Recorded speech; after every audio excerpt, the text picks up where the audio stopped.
Kaip matyti, esame žieminio rapso lauke. Naktį trečią kartą iš eilės turėjome pakankamai didelę šalną. Ši trečia naktis greičiausiai buvo pati sunkiausia.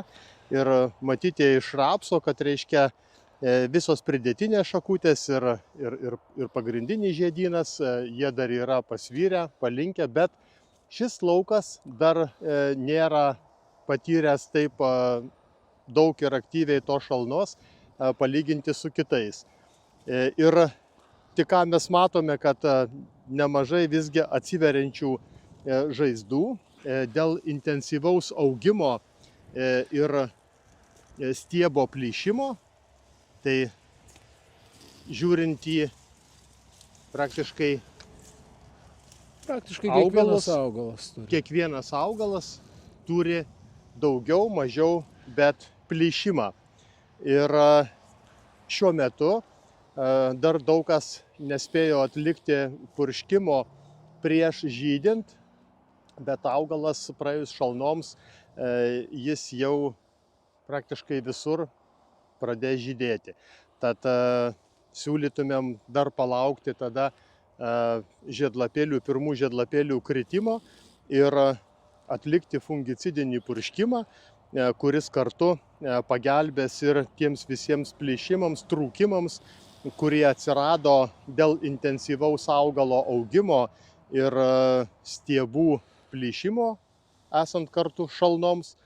Tai fungicidinis purškimas boskalido veikliąja medžiaga Rasput 03-05 kartu mišinyje su Protendo iki pusės litro. Pradėjus kristi pirmiesiems žiedlapiams būtų labai laiku ir teisingas sprendimas.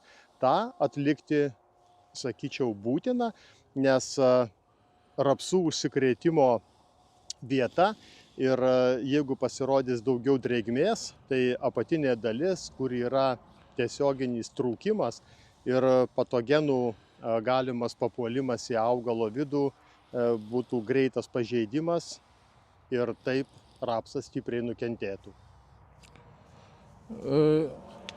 Iš tikrųjų, kada pradeda kristi žiedlapiai, ypač gali būti pavojinga, jeigu laikosi drėgmė ant lapų.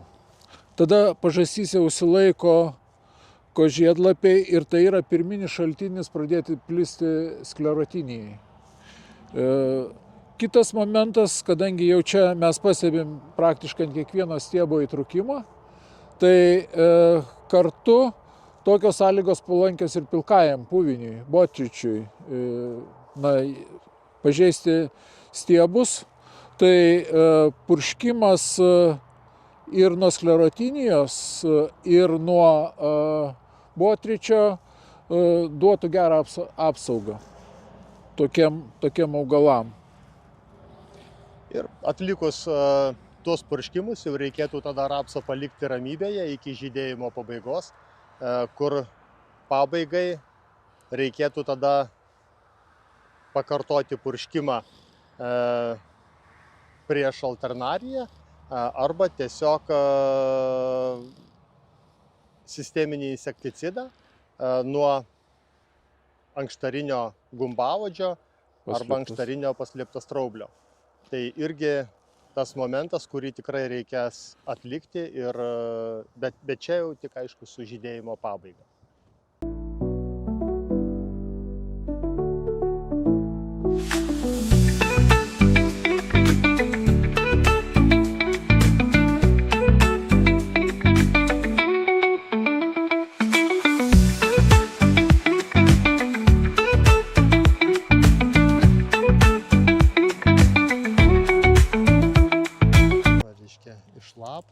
Ir apatinis purškimas, pats pirmas ankstyvas purškimas, tai rodo, kad nėra atliktas ir matyti, kad reiškia pažeidimo vietos, papuola į vidų čia ir paslėptas straublis pradeda savo darbą.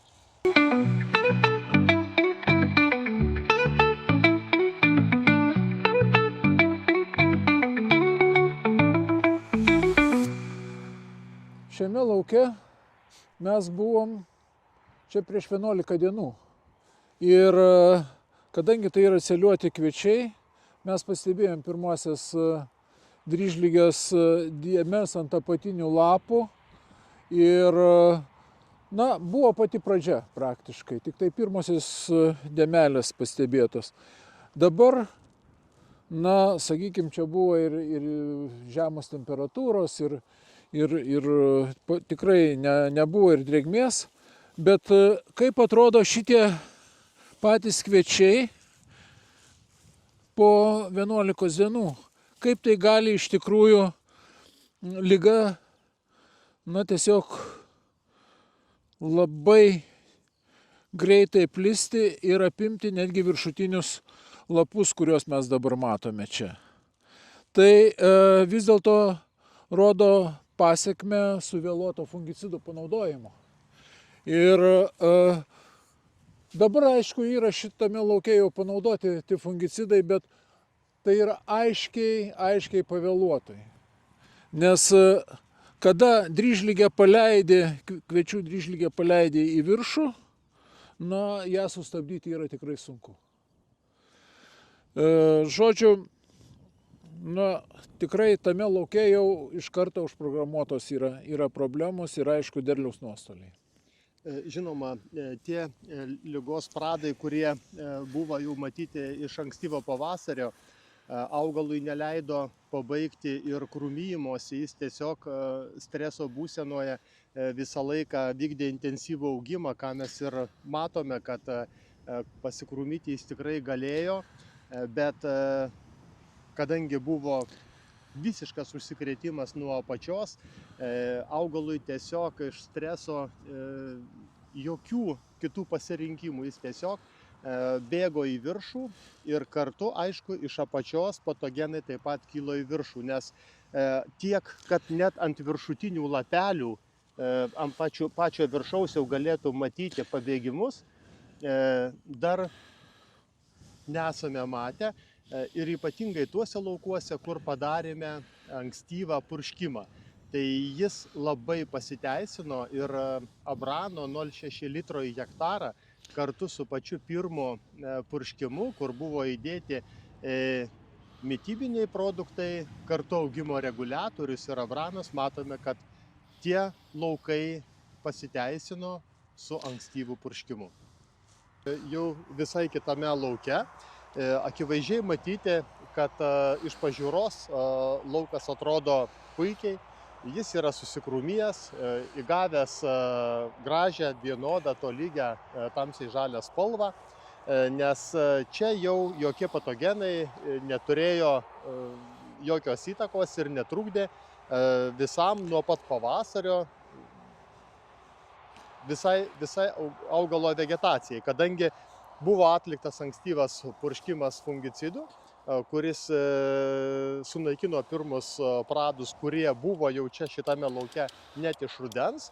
Ir kai ankstyvas atliktas purškimas, mes matome, ant kiek pakeitė lauką ir tų ligos židinių dabar tiesiog nematyti. Jis yra švarus laukas nuo pat apačios ir matosi, kad apačioje buvę iš tikrųjų po žiemojimo labai daug lapelių, kurie buvo pažeisti patogenų ir tų pačių, reiškia, grybinių ligų. Tiek miltligės, tiek to pačio DTR buvo pilna iš rudens. O atlikus ankstyvą pavasarinį purškimą, matome, kad tai yra sustabdyta ir augalai galėjo ramiai savo vystytis be jokių pažeidimų.